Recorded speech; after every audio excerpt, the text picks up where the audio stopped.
And welcome to the Steelers Depot live stream here on this Monday, January 9th. As always, I am Alex Kazora. Alongside me is Dave Bryan here to have our first stream of both 2023 and the Pittsburgh Steelers offseason. Those things unfortunately coinciding at the same time. Pittsburgh beating the Browns 28-14 on Sunday to move to 9-8 on the year, but did not get the help they needed. Miami beating the Jets, and so Pittsburgh staying home this regular season. Let me go ahead and pull up the actual site here. And as always, joining me is Dave Bryan. Dave, how you doing?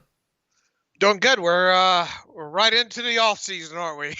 No stopping. Switch gears, right? Ain't that the truth? Just it is kind of crazy to think about. Just about 24 hours ago, we're talking about can this team make that playoff push? Can they get the help they needed? It came close, but close not good enough. So starting just a little bit earlier. Usually we're 7 p.m., but with some things going on, Dave and I thought it'd be best to start a bit earlier. Still going a full hour till 7:45 p.m. Eastern time. So be sure to get your questions in.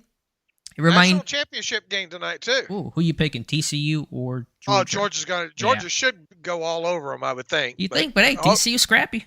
Yeah, they are. Hopefully, hopefully it's a close game. But really, I'm more of a, if there's one team that I kind of gravitated to as being kind of my team, so to speak, it's probably Georgia. Because growing up where I grew up in Northwest Florida, it's Alabama, it's Auburn, it's Florida State, and just got Georgia kind of was the team that you didn't really hear too much about in my area, and I got a couple of friends that are big Georgia fans, so I've kind of gravitated over the years to kind of Georgia being, I guess, quote unquote, my college team, if you will. Yeah, really good program. I forgot to do our stream, test. Our testing here. I assume you guys could hear us. Otherwise, I would have gotten some comments that you could not hear us. But Chad, if you could just let me know if you can hear Dave and myself, if everything sounds okay.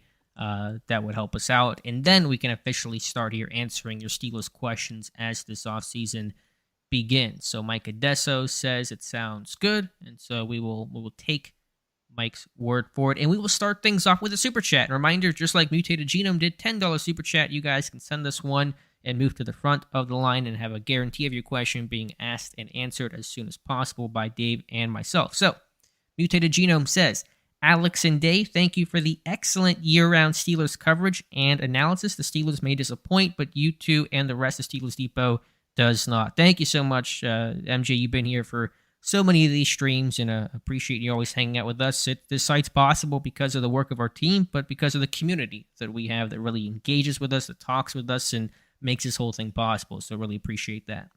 Yeah, and we certainly do appreciate it. And you got a great team that we put together. We've added, I think, 3 full-time people, ahead of this past season, and just everything continues to grow and find work that Alex pretty much runs the site on a day-to-day basis now. So he's sort of like, I guess, the general manager of it all, and just doing a fantastic job. So thanks for all the support. And hopefully some more exciting additions to tell you guys about in the future. Mike Adesso says, by the way, TCU receiver Johnson is a Martavis Bryant clone. Keep an eye on him tonight. Hopefully that's a clone on the field. I trust that it is.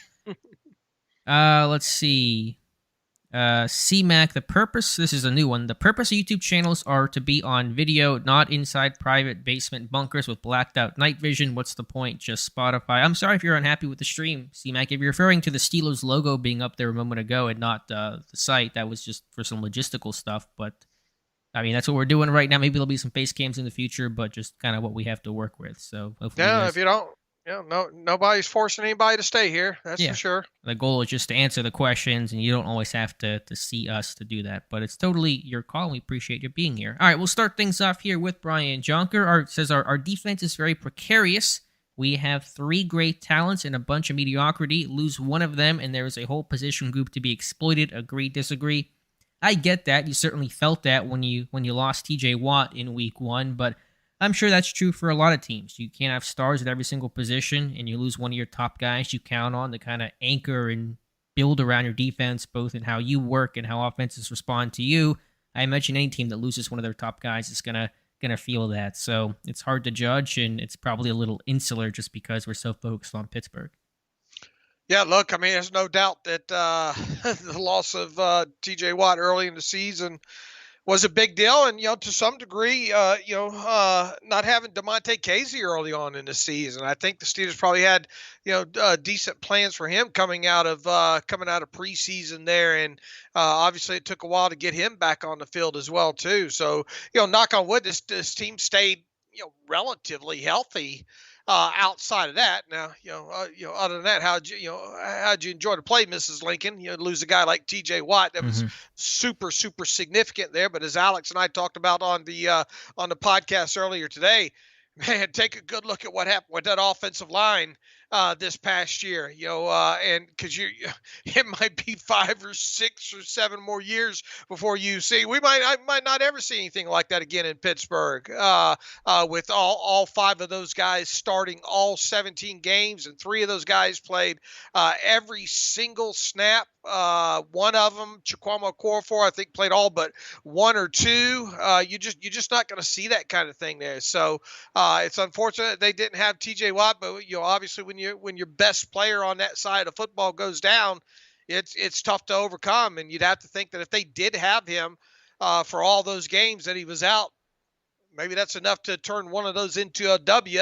And if that's the case, maybe this team's getting ready for the playoffs right now. Sure. So often we talked about this on the podcast briefly earlier today, Dave, you and I, that, health is sometimes that overlooked aspect of teams, the defining line between teams that succeed and teams that don't. You look at, what happened with Miami and Baltimore, their quarterback situations, and just in general, typically the teams that are among the worst in football are the teams that are the most snake bitten by injuries. The teams that are typically the best are ones that stay healthy. Pittsburgh stayed healthy. The O-line probably they were healthy to play. They played hurt a lot. Mason Cole was never healthy this entire year. It felt like I think Okorafor had probably a shoulder he was dealing with. It was constantly, I think, bugging him in game. But this group played and they certainly grew, and that was encouraging. Yeah, it was. Cole ended up being a pretty decent ad. Yeah. And man, if he can stay healthy and maybe they'll be able to avoid adjusting that center position at least early in the draft this year. Right, I think so. Got a slew of super chats that just came in, so thank you guys so much. I'll read them off here. Connor V, $10 super chat. Appreciate the coverage all year. He says, excuse me. What's wild about Steelers Depot is that the offseason coverage is just as professional and thorough as the regular season. Top class site. Appreciate y'all. Thank you, Connor. Yeah, we, as Dave said, flipped that switch immediately. Just from yesterday talking about the game and today talking about offseason draft, free agency, coaching, changes, Tomlin's presser, all that year-end type stuff. And so the news cycle, the NFL has figured out to make this thing never stop, and they do a very good job at that. Yeah, Connor, look, just before Alex and I got on, we just talking about what, the things that we're working on. I've got my free agency primer, articles coming. Last night I dumped the quick overview in, the listing, the restricted, the unrestricted, and exclusive rights free agents, just to get people, able to see the names and thinking about it. Hopefully within this next week, I'm going to have more drill down on detail primers about first I think the exclusive, then the restricted, and then the unrestricted there, to shed a little bit more light of which way I think it's going to go with all these players. Then my salary cap update, my first salary cap update should be along here fairly soon. Alex has got a nice little thing that he did, I think, with some awards, the yearly awards that he kind of polls the people on the site. And as we mentioned, we've added so many full-time people to the site. I mean, it just, all it is really like flipping a switch for us right now this time of year. And then, I think even Alex has talked about maybe the draft profiles will start next week. And if they don't start next week, it'll be the Monday after. And we hope to do about 250 of those this year. Yeah, so much content. So I know the season ended, but the content certainly hasn't on Steelers Depot. We will be doing our now, I think, second annual Steelers Depot Award. So take that, Grammys. We got the Steelers Depot Awards for you guys. And thank you, Connor, again for the kind words and the super chat. Another $20 super chat from our friend Double HH, who says, which potential coaching change will create more chaos ripples throughout the NFL for players leaving or being traded? Sean McVay or Sean Payton? So which Sean coaching change or potential coaching change will create more chaos? Probably Payton, just because there's a trade aspect to it, and he's kind of got a coaching staff in place. I don't think it's going to create chaos. It's just going to be a coaching hire that's a bit atypical. Coaches have been traded before, and Parcells and Belichick and Gruden and Shula, so it's not unprecedented, but just the return of Sean Payton to coaching, although McVay seemingly kind of just leaving the Rams at a mess is an interesting scenario. Yeah, nothing's really gone forward with either one of those two, right? Just McVay's thinking about maybe stepping away. That's where we've left off on this. And then Peyton, last I heard, he's, I guess the Broncos are courting him, right? Yeah, you're breaking up a little bit, Dave. I don't know if you can do anything to maybe. But you know why? I've probably got the thing on. Yeah, so go ahead and fix that, and then we'll test that. Yeah, it should be better there. Okay, I think you're better now. Yeah, McVay is not officially walked away, but the reports, all the prevailing wisdom is believing that he will, and then Peyton will end up somewhere, almost certainly Denver. We'll see, but that's the thought right now. Okay. It'd be interesting to see if either one of those play out the way they're kind of, I guess, trending right now. Yeah, we shall see, but it'll be interesting to see what decisions get made and where everybody lands. $5 super chat from Ryan Riffle, who says, "Thank you for coming back, Dave. Started listening to you in high school. I'm 27 now. Couldn't imagine a Steelers season without you." So that one's to make you feel old, but we are certainly glad you're back. Yeah, look, we're all day to day, right? Well, I'm day to day and year to year right now, kind of, with my health and all. And I've obviously done this since 2008, and try to, we as this staff continues to grow, I'm going to try to pull back a little bit here and there. And Alex pretty much runs the operation now, so help out where I can and not getting anybody's way at this point. And I still like talking to, doing these chats and doing the podcast and writing, about salary cap and all like that. So as long as Alex is able to make it comfortable for me, we'll approach this thing year by year right now. So as of right now, 2023 is in the plans. And be sure to listen to the podcast today where Dave gives an opening kind of primer on the salary cap. We'll do a more detailed written article in the near future, but some really good content there if you guys want some salary cap info on this team. Another $20 super chat. You guys are just killing it today. Thank you so much. Nick Gooden says, thought I would be sad today, but I already found myself excited listening to today's first cap breakdown of the offseason. So, speak of the devil, thanks for all you guys do. Can you see the Steelers drafting a late round third string quarterback again this year? So, Oladokin 2.0. Oh, I don't know if Alex's heart can take it. Yeah, I hope not, for my sake. I mean, they bring 4 quarterbacks into camp, so they're gonna add somebody. Rudolph's gonna certainly go. Trubisky could be released. It's only Kenny Pickett assured to be on this team going into training camp next year. So my thought is Pickett, veteran quarterback, be it Trubisky, somebody else, futures contract guy, and probably undrafted. I think it's really hard to justify the draft pick, although depending on the needs and this team having some extra cap space, draft picks. It could happen in Pittsburgh's, penny pinching ways when it comes to the draft. Will that change though with Khan? There's so many variables at play. It's hard to say. I find a draft pick and a quarterback probably more unlikely. Yeah, I would hope they wouldn't just get an undrafted one, and then you could even probably find one of these other bottom of the barrel guys to kind of compete for a minimum salary, to potentially be your number 3 guy. And we'll obviously see what the team decides to do with Mitch Trubisky or not. Obviously, if you decide to part ways with Mitch Trubisky, you'd probably want a more experienced kind of guy in that role there. But there's going to be a lot of those kind of fringe guys, I would think, out there to be number 3 types, and then your number 4, as Alex said, could be a rookie undrafted free agent. To me, there's no sense in drafting one, even if it is a 7th rounder. Just go out and get an undrafted one at that point. Right. The problem is, and the reason why they drafted Oladokin was they weren't going to be able to afford to sign him as an undrafted guy. Will the model change under Khan and White? Remember, they weren't running the draft. It was Colbert at the very end of last year, so there's some variables that we don't quite know, but I wouldn't even in principle draft a late round pick on a quarterback. The success rate is extremely low of getting anything out of that guy, and this team has plenty of holes to fill.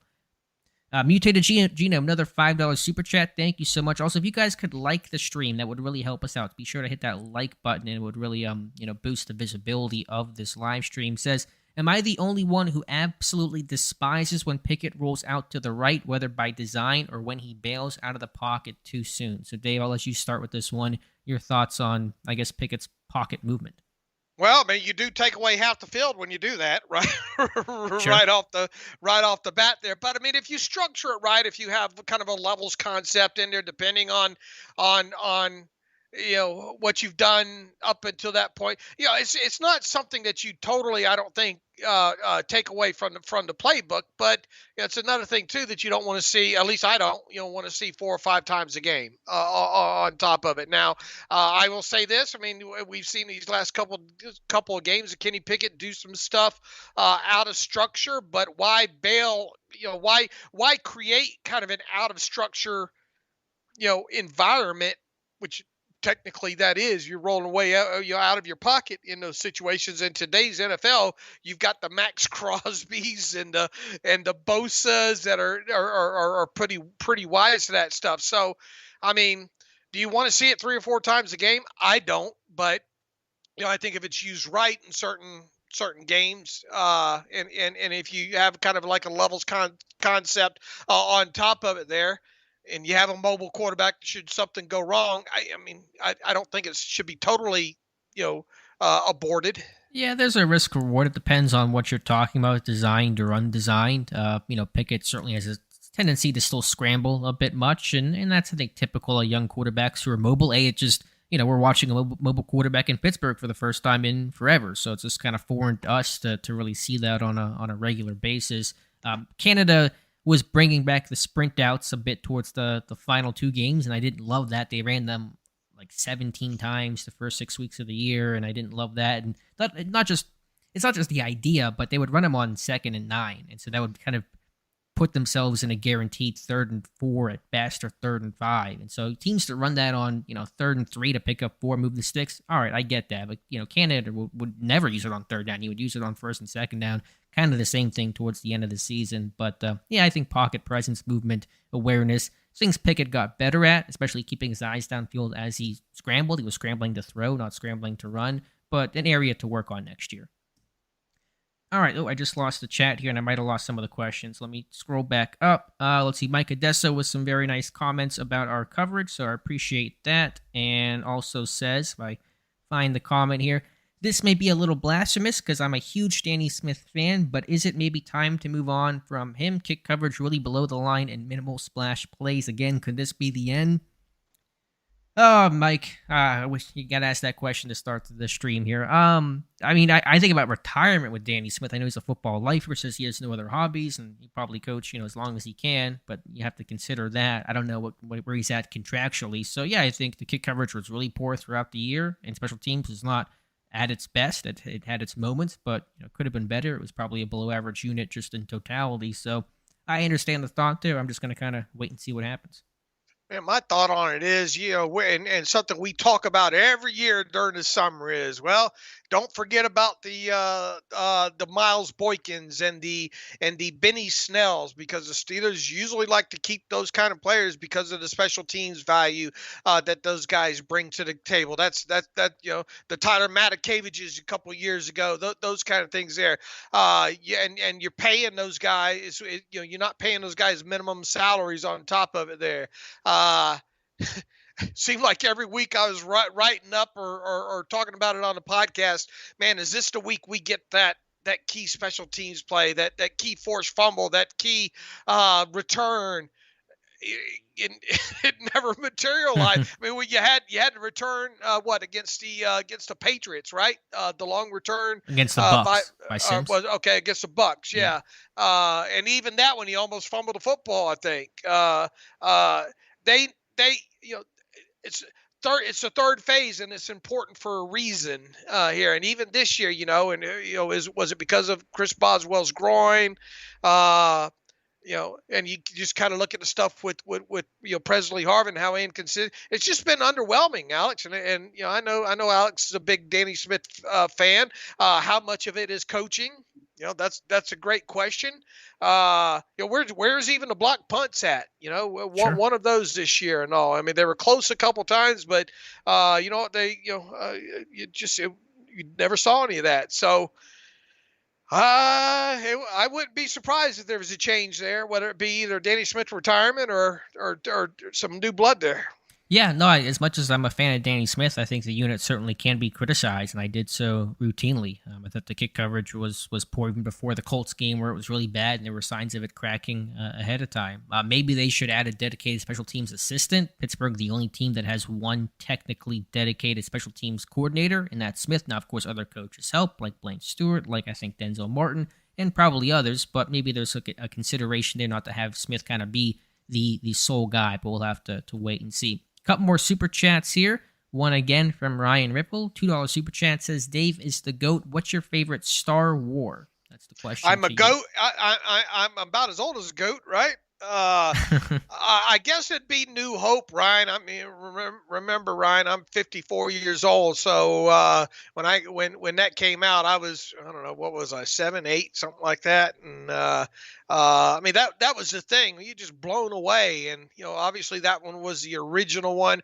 And look, we never called, I just started learning it was New Hope not too long ago. We never called it New Hope and all. It just Star Wars to us, and then it was Empire Strikes Back, and then it was Return of the Jedi there. So, it would probably be the original one, which would be Star Wars, New Hope, I guess. All right, there you go. GSBZ Jonathan, $2 super chat. What's the biggest positional need on the team? That's a tough one. It's probably tougher to answer that now than it was 2 months ago. Trenches is still the focus. I'd probably say defensive line, given the uncertainty there. Of course, you have Hayward, but beyond that, it's a lot of question marks. Ogunjobi, a free agent. Wormley, torn ACL, free agent. Loudermilk, Leal, young guys. What are their roles, their fits? Tyson Alualu almost certainly will retire. Montravius Adams, what is his? Is he a starter? Is he a backup? So it's kind of a catch-all, and there's some uncertainty there that could change, but I'll say D-line. Look, man, especially if you don't get at this point, if you don't get Larry Ogunjobi re-signed come March, man. As Alex just hit on, I mean, Wormley's an unrestricted free agent on top of that. So not only do you have to get him re-signed, but he's going to have to go through the rehab process and all like that. Tyson Alualu, that's probably it for him. If he doesn't retire, they shouldn't re-sign him at this point. Who is Isaiah Loudermilk? I think we kind of know now he's kind of more of a backup than anything. DeMarvin Leal, we're still really trying. I mean, he's done some nice things, but we're still trying to figure out if he can be kind of an every down type guy. Montravius Adams is at best a backup, I think. You obviously got a prime player still in Cameron Hayward there. But what else do you have on that defensive line there? So I really think at this point, from where we sit here right now, once again, we'll see what happens with Larry Ogunjobi.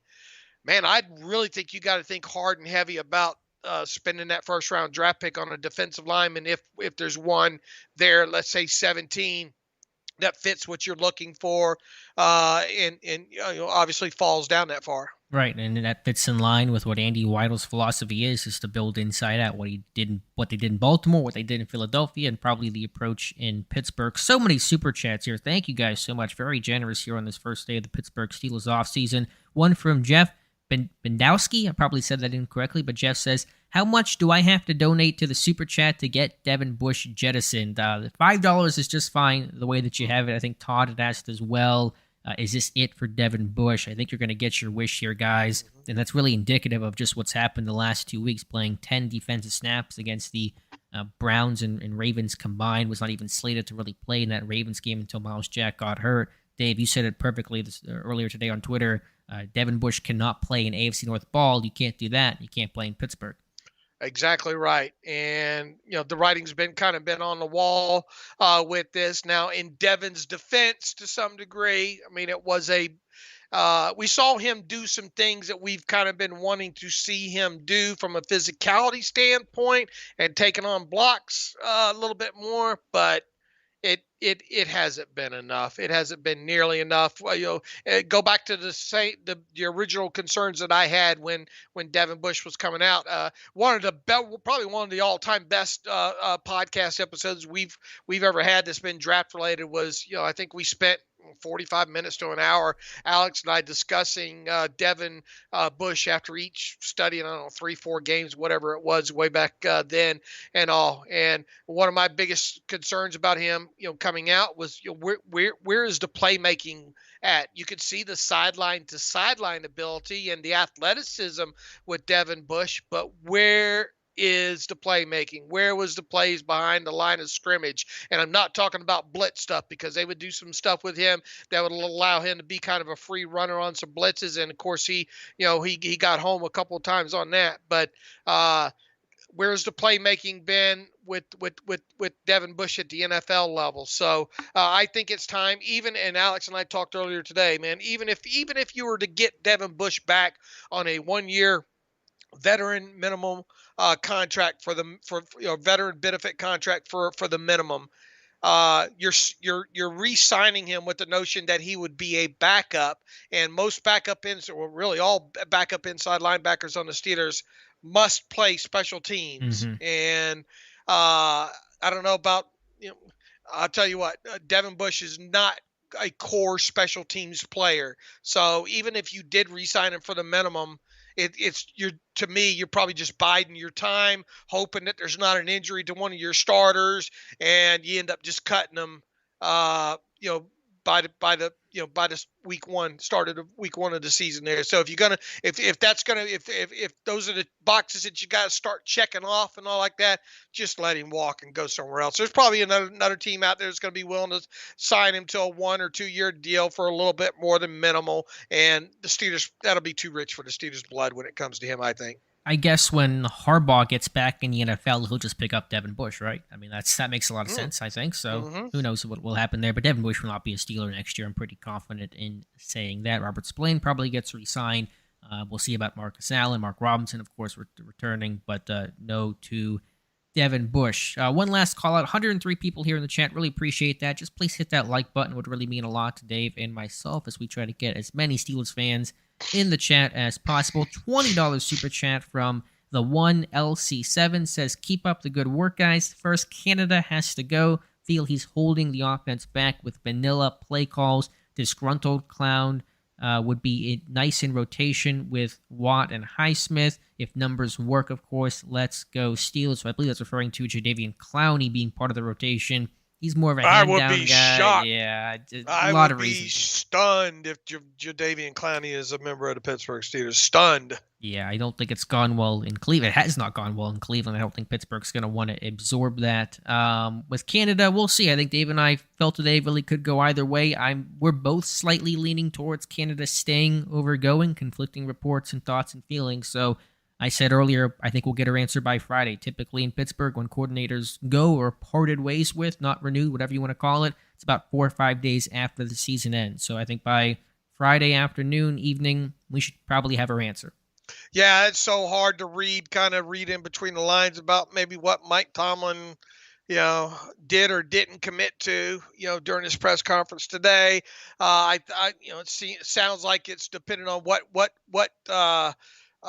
side of the bread you have buttered with your narrative going into today when it comes to Matt Canada. You have Ian Rappaport talking about how he feels that the way Mike Tomlin said things today kind of has him leaning towards Matt Canada coming back.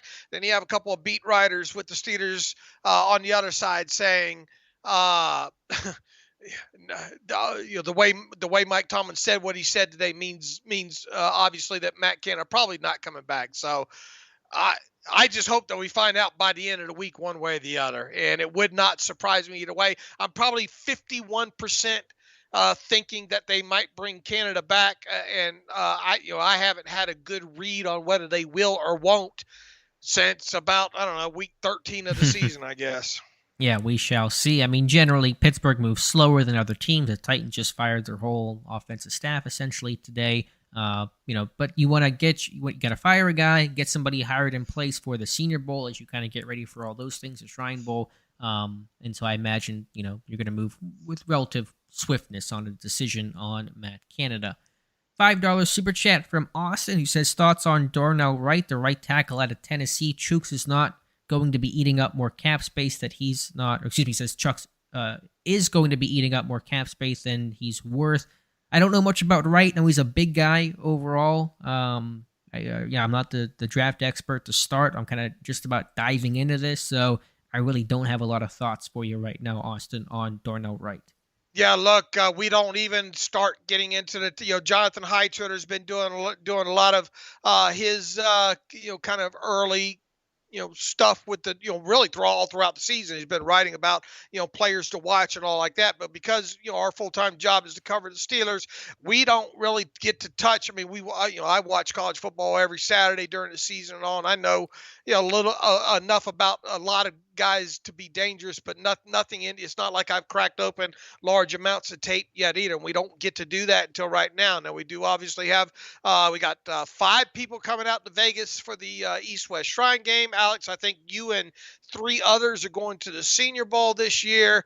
This is the time of the year when we start ramping that stuff up. So and we've learned over the years, and we preach to our own people, you don't talk about a guy that you haven't watched tape on. So until we were able to watch a little bit of tape on some of these guys, it's we're just throwing darts, and we're not going to go off of what other people write. Yeah, we're playing catch up, and until then, I really don't have a lot of commentary. I know he's got size, and that's really all I can tell you about Darnell Wright right now. But check back in a couple of weeks. Go through some of these earlier non-super chats as quickly as we can. Matt Bell says, "Hi, Dave and Alex. Do you think we should bring back Chris Wormley and DeMonte Casey next year? Wormley, I'd like to see how that ACL is doing. Wait until the summer and kind of see where he's at in his rehab. And then Casey, that'll be interesting because, you probably we're going to try to bring back Terrell Edmonds. Will Casey want to come back knowing he's already blocked and will be a sub-package player at best?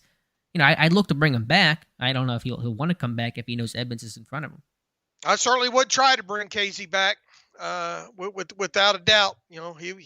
He might feel like he wants to start somewhere, and that's certainly understandable. But I would give it the old college try when it comes to him. And Wormley, I think it comes down to rehab with him and price. I don't think you've got to get in a hurry with him unless he's willing to sign a minimum contract right now. But as fresh as that injury was with him, what was it, week 14 was Baltimore, it? Yeah. I mean, he's gonna even if he does really, really well with his rehab and all like that, it's gonna be he's going to be pushing it to be ready for the start of the regular season. So there's not going to be a flurry, a rush to go out and for a team to go out and sign Chris Wormley during unrestricted free agency. You might get into June and July and him still be unsigned. I'm willing to bet if he had his way, he would re-sign with the Steelers, but they're not going to break the bank with him either, and they're going to make sure he's well along in his recovery. So I would not mind him back if the price is right and as long as that rehab is going well for him. Sure, had it not been for the injury, I think he'd have been kind of a no-brainer re-sign for a pretty cheap amount overall, something reasonable, economical, but the injury certainly throws a monkey wrench into that. 105039 says, hope you cover Larry O. Interested to see what your initial thoughts are on him coming back. Very hard body of work to judge this year. Yeah, we've talked about him some. We'll continue to talk about him. The guy that I'm probably the least certain of in terms of stays or goes. I think he'll go. I mean, he certainly had moments. He certainly, had made an impact as a pass rusher at times, getting penetration, gap shooting, that kind of thing. But he was just inconsistent. His get off was really up and down. His run defense was hot and cold. Just kind of that up and down player overall. And do you want to pay really big money for a guy that's getting a bit older? I don't think so. Man, and that toe, I mean, he's on that injury report the last, 5 weeks or so, 4 or 5 weeks of the season with that toe. And it makes you wonder how much, did that toe impact his play a little bit there on top of it. Now, look, when he was good, man. I mean, but there were kind of peaks and valleys with him. And at his age, with kind of the injury history that he's sort of developing now, and he's probably what you would call a free agent mercenary, on top of it at this point. I mean, if the price was right on him, I would consider re-signing him back. But I've got a feeling he's going to dip that injured toe into into free agency come March 15th. And auction, his services off to the highest bidder, if you will, and thus, from where I sit right now, I think I'll be a bit surprised if Larry Ogunjobi's back. But if he is back once again, I'm not so sure I want it at 8 million a season there, and he's probably thinking, well, I should get that maybe a little bit more there. So it'll be interesting to see how it works out. I'm willing to bet that right now, from where I sit, that he won't be. Yeah, he wants to make up on that big, what was it, 3 years, $40 million deal with Chicago that fell through because of the injury he had last year in the playoffs. Mm-hmm. Oscar Monge says, "Hey Alex, do you think the fans can follow previous precedent on draft selections, blue collar man, pre-draft visits, schools, etc. since Colbert is gone, or are past patterns scrapped?" That is a great question, Oscar. It's going to be one of the biggest of the offseason that won't be super obvious to watch, but something in my head a lot. Tomlin's still here, Colbert gone, Khan promoted, was with Colbert since 01, Andy Weidel comes in. There's going to be changes. There's going to be a different approach. How much changes? How much can you predict? Dave, our Blues Clues game will be a little bit tougher this year. Well, I tell you what, I tell you what won't changes the process of us playing Eagle Eye with the photos and the videos and trying to find out who's there. And it will be a bit of a learning, I'll tell you what, I'm going to go off of what we've done in the past until I have reason not to. And maybe this year is that year there. But with Weidel and obviously Khan, wondering does Khan go to more than just 12 or 13 primary colleges, or will we see Weidel more out on the circuit? Just certain things to track. So I mean, I tell you what, we're going to track it, and we'll see how this first year. It's impossible to rubber stamp it and say this is exactly the way they're going to do it, just the way the previous, however long we've been doing this for now, years are. But it will be fun. Tracking the project. Look, there are some things though with the measurable aspect. Every year Alex does the what the Steeler, what they look for. I think a lot of that's going to probably remain part of the clues and all like that, if you will. But I mean, we'll see. It's going to be a fun though process. Yeah, it will be.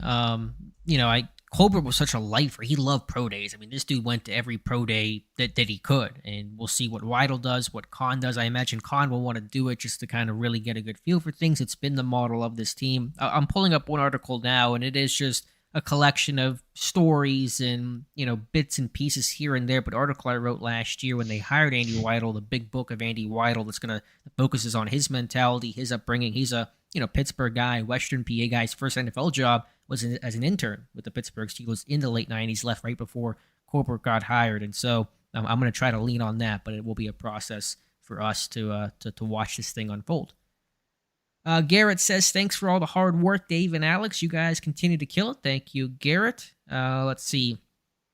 Next question comes from our friend John Pennington, and should mention 135 in the chat, so thank you guys so much. Sean says, "Hello, Dave and Alex. What players do you think the Steelers should bring back, and who should be let go?" I think we've talked about that some. I'm not going to go through the whole list of names. I'm still thinking about some of those things and considerations, but Cam Sutton you'd want back. Terrell Edmonds you'd want back. Where are you at on Gentry? You bringing Gentry back? I think we're maybe a little different on Zach Gentry. Yeah, I mean, it feels like you almost have to be honest with you, because if not, you're going to have to go into the draft, spend another fifth round draft pick on a blocking type tight end. So I just wish both those guys, or really all three of them. I mean, Connor Hayward is what he is. He's never going to be a premier end of the line blocker. I just wish both Freiermuth and Zach Gentry were better blockers than what they are. I think we've seen kind of the ceiling on those guys.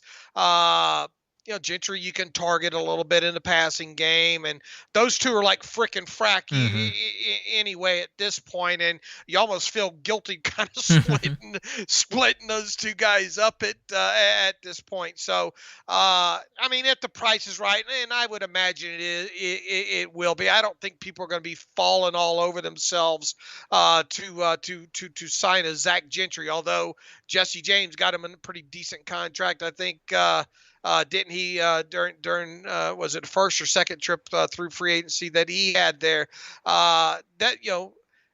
We'll see. It would not surprise me if he's back. But Alex, Cameron Sutton, Edmonds if the price is right. We talked about KZ.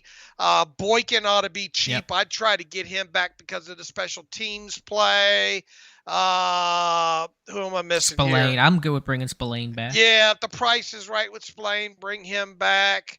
A lot of the other guys that we have, Wormley, if you can get him at a good price, because you're going to be losing so much off that defensive line, and it is. So it would be nice to have kind of a cheaper, backup experience, backup in him.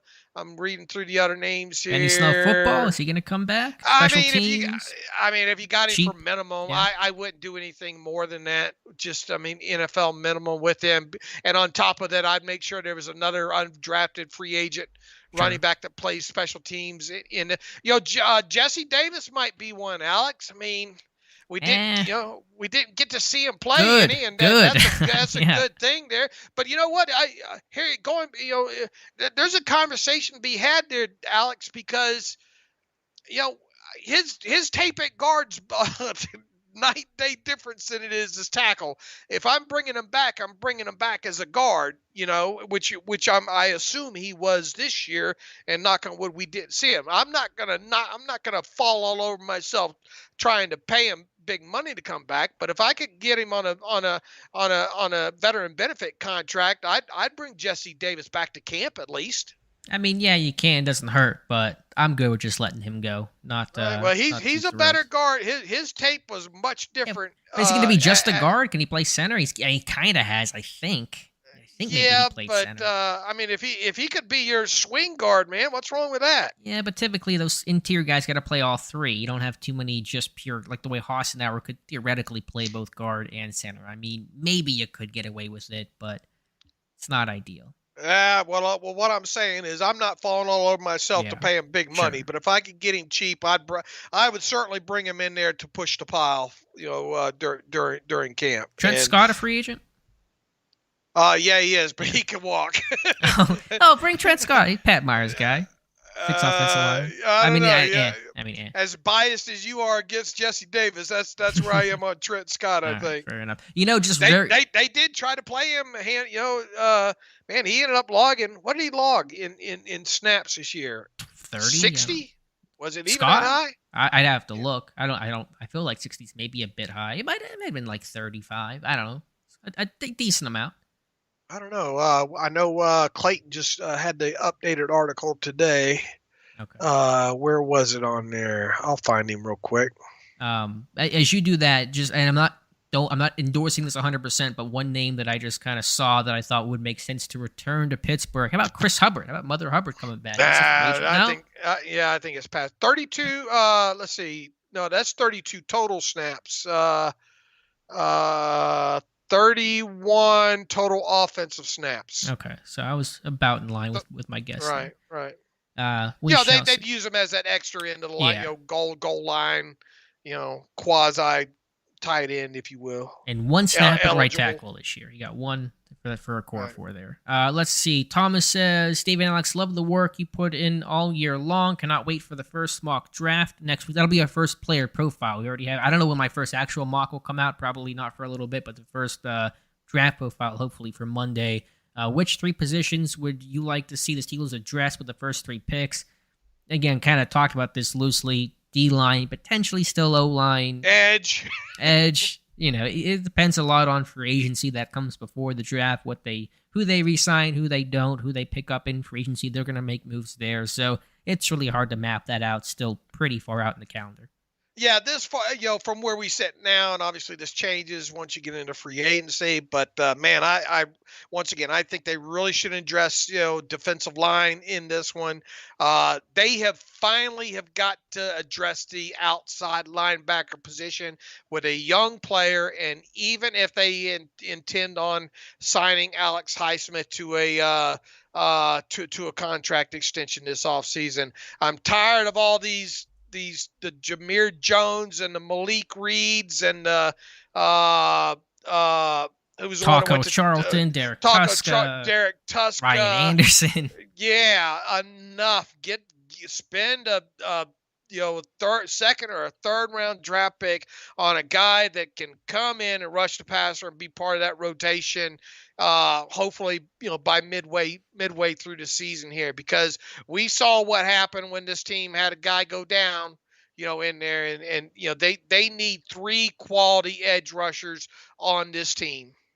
Or potentially just make the Marvin Leal really a de facto outside linebacker, and that might be a way to do that. Or have him drop weight. Yeah, do it. Yeah. Leal I'm still mixed on, but I think he's not, and I don't want to belabor the point too much. I want to get the questions, but he's not a defensive lineman. Why didn't anybody? I know. Why didn't anybody? I mean, if we were there today, that would have been a question I would ask. What is the plan with Marvin Leal?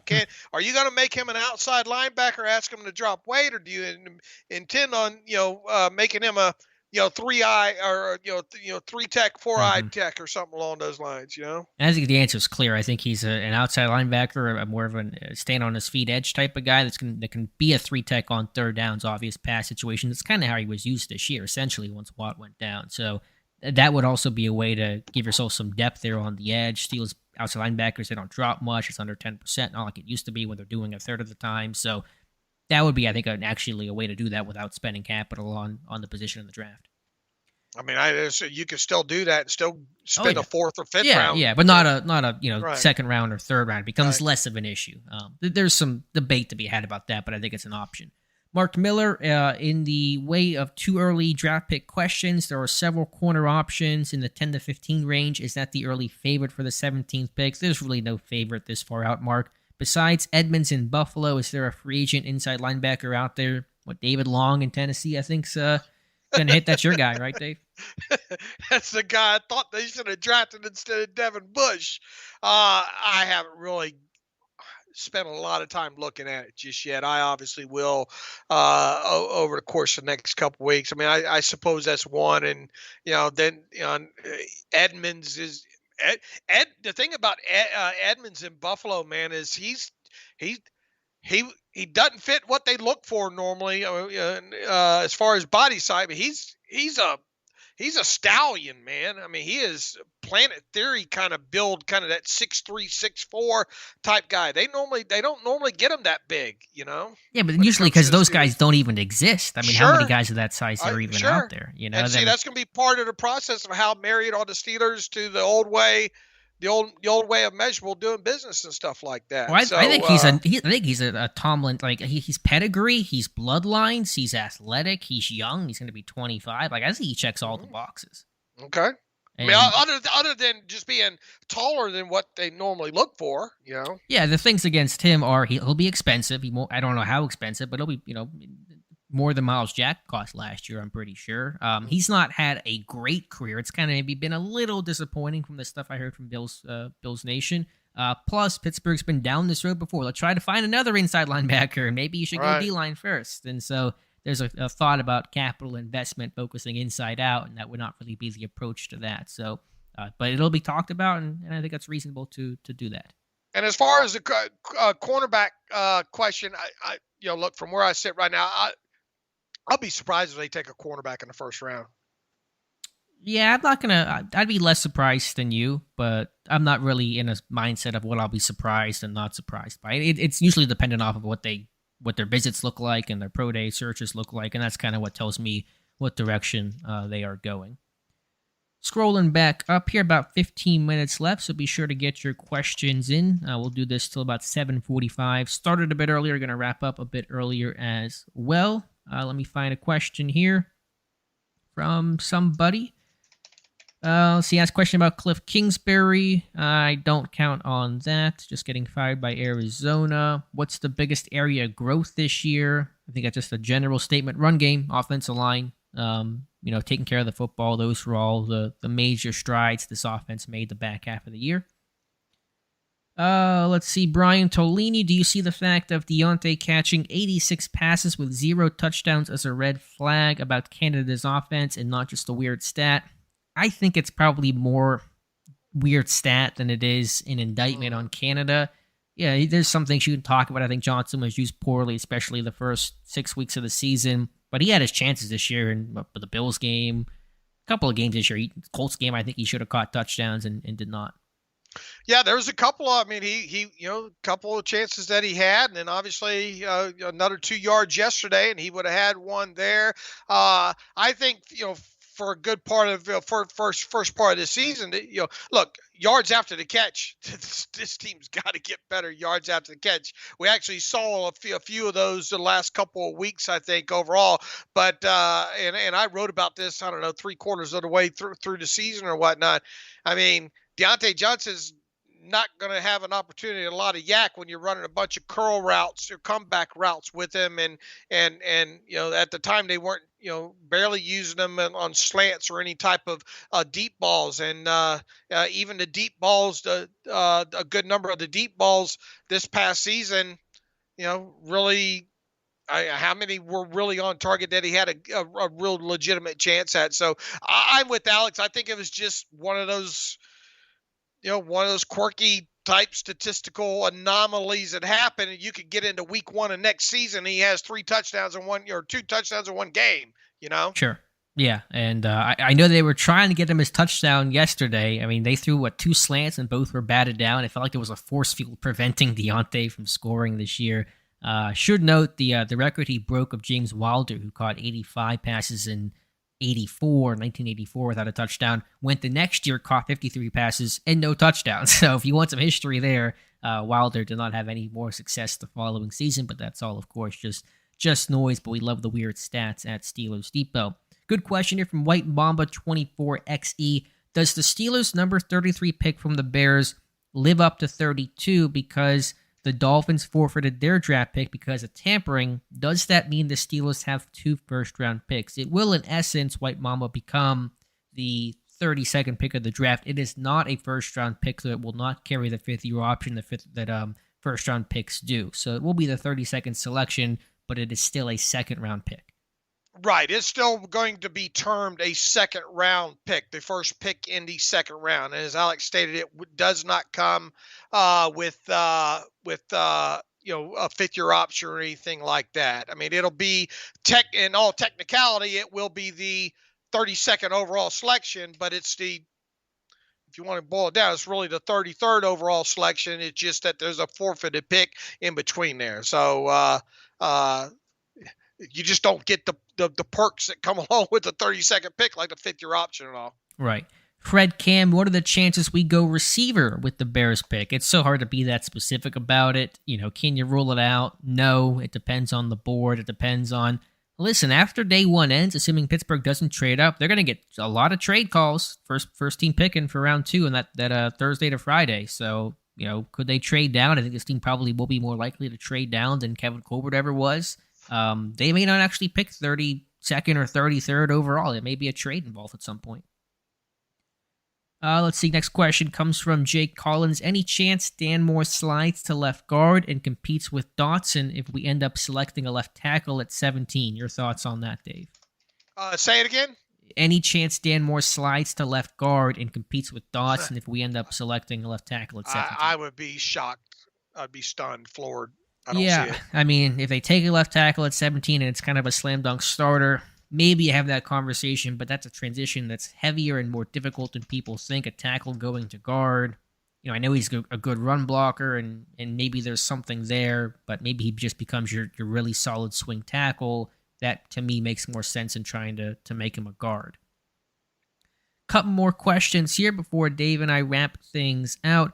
Infinity2Z3R0. Hi, Alex and Dave. Here's a fun thought experiment. If Pittsburgh played the 2022 schedule in reverse, what would the record be? It's crazy, but I think they win 3 more games: Patriots, Jets, and Dolphins. Good question. We could talk about that all day and reverse engineer this thing. When does Pickett end up playing? As you're kind of referencing some of the injuries that Miami's had now. All I'll say is this, and this isn't really answering your question. I'm just mad about the Jets Just game. beat the Jets. Yeah, just beat the Jets. That's the one game. Like, I don't like to play the whole they should have won this game and all that, but that's the game they should have won, and that's the one that really just burns me up. Mm-hmm. So it doesn't really answer your question. I don't know what the record would be. There's so many variables at play, but it's an interesting question that I wish I could give the time towards. Jared, after 12 or so full games of tape on Kenny Pickett, what would you say is his best physical playing trait and an intangible trait that gives you hope? The best physical trait, accuracy. I think overall he's a pretty highly accurate quarterback for being a rookie. The intangible trait is that leadership, some of those chip on his shoulder, game-winning drives against the Raiders and Ravens. That was, kind of knew he was wired that way, but really good to see that in the NFL. Well, look, what did the Steelers say right after they picked him? The accuracy. You got to have an accurate quarterback, and he seems to be that. He has he's very at no point, and this goes back from the very first snap that he took, even in the preseason. He seems very, very, very, very poised. Okay. Mm-hmm. He's obviously got level of mobility to him. I think that became prevalent throughout as the season wore on. And just one other thing. I mean, the last couple of games we have seen that out of out of structure kind of plays made by him. So the things that I think we need to continue to see, or we hope to see him develop more in moving on into next season, is getting the football pushed down the field, because you are not going to win in the NFL with a adjusted net yards per passing attempt stat under 6. Mm-hmm. You're just not. You got to be able to throw the football down the field. He's thrown it down, down the middle of the field a little bit, down the sideline a little bit. Can he really get in the situations where he uncorks a few of them and gets those complete? Red zone. We got to see him become I think a more productive in the red zone when he throws, and just some of the pocket presence stuff. I think at times he feels some stuff and kind of gets out of pockets that maybe he should have stepped up in. But I'm a believer that first around 20 games of playing time, you really start getting a good idea of what you have and don't have at that point. So I'm thinking around week 6, week 7, we should have a pretty good idea of what Kenny Pickett is and isn't. But I mean, he's unflappable. And he does have accuracy. He seems to understand concepts and what he sees, I think, across from him, and just more experience now. We'll see what happens. Yeah, encouraged by all of that for sure. Just time for a couple more comments and questions. Jeremiah, happy the Steelers beat the Browns, even though they did not make the playoffs. Lizard72, some special teams talk, and a good point. Christian Kuntz is probably in line for some competition this year. He has quite a few bad snaps saved by Harvard. I think you're right. I don't track, the stats to a T, but just watching the tape, I'm with you, Lizard. I think, he had a tough time this year. So I think that's a good point there. Probably some competition in for Christian Kuntz later this offseason. Let's see, couple more. Todd, Devin Bush probably done in Pittsburgh. Why did they let go of Buggs? Buggs was a mess mentally from just getting into a stance standpoint. I think maybe the release humbled him, and he's doing a good job in Detroit. So kudos to Isaiah Buggs. Do we think Canada's staying? Dave and I both leaning towards him staying, but it really could go either way right now. Check back by the end of the week. Mike Adesso, I don't know if any criticism is allowed, but Mark Robinson sure looked like a rookie yesterday. Yeah, he certainly, there's going to be ebbs and flows to every rookie, and Robinson has a skill set that works well, but it is limited right now, and you felt some of the downsides of him in space and reading and reacting and those types of things.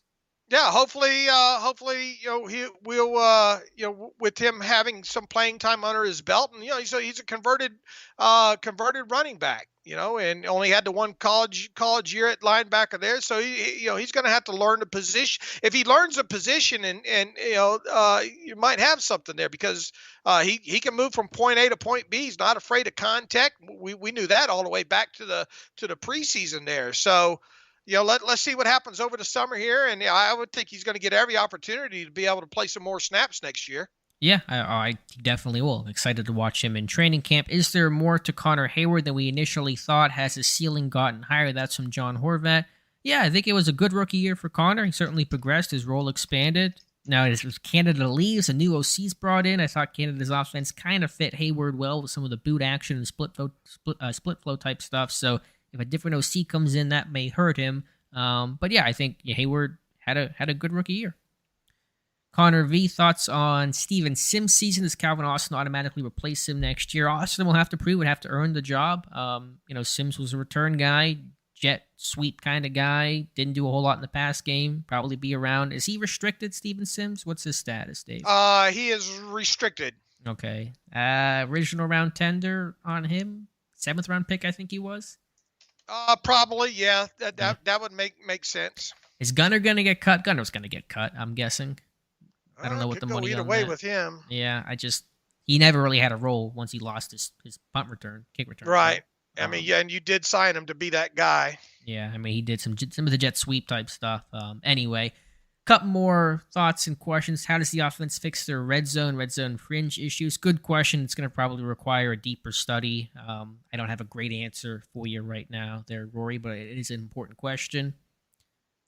Let's see what else we have. If we have anything else, Derek Watt gone. Could he get re-signed for super cheap? I mean, wouldn't rule that out. Yeah, I mean, but you think he wants to play for that? Yeah. Another guy that probably hopes Canada stays because it kind of carved a role in that offense. I wouldn't knock myself out over it because I don't know. Maybe you could do a deal similar to what Edmonds had this last go around, but I'd be real careful there. Why hasn't Kendrick Green been cut yet if he hasn't played a single snap? He'll be I assume we'll be on the summer roster, the camp roster, but will he actually make it to week 1 next year? It doesn't look good. You've kept him this long. You'll keep him all the way through probably most of the summer there, and then cut him right before the season starts there. He was the only player on the roster that didn't even dress for a game this year. So really, yeah, he was the only one that was on the roster for all 17 games that never saw the active list. He was the starting center day 1 last year. He never put the pads on this year. Good stat of the weird, Dave. Very good stat of the weird. I like that one. Brad Smith, Jack Campbell from Iowa would be a nice addition in the draft. I've mentioned him a bit. I got to watch him more, but I think it's a good name to suggest. And a very Iowa theme there. Brad Smith, the former Hawkeye receiver and played with the Jets, talking about Jack Campbell. I assume that's not the same person, but made jog my memory there. All right, that's probably going to wrap things up. Let me just try to see if I have any other really pressing questions here. Randy Wagner says, thank you for the stream tonight. Pay Brian Flores, give him a yacht. That's from Mark Tobin. We'll see if he goes to Cleveland or anywhere else. And that seems to be just about it. So I know you got to go, Dave. I'm going to go as well. You guys can check out this stream archive version on Steelers Depot in a little bit. Appreciate the fantastic support for this first off-season stream, the super chats, the number of people here, the audience. That was fantastic. So certainly appreciate you guys and appreciate you, Dave, as well, being with us. And you do a great job running these. You always have. And thanks for everybody who showed up. Peace and love to everybody. Thanks for tuning in. All right. Thank you, guys. We'll be back in 2 Mondays from now, and we'll talk to you soon.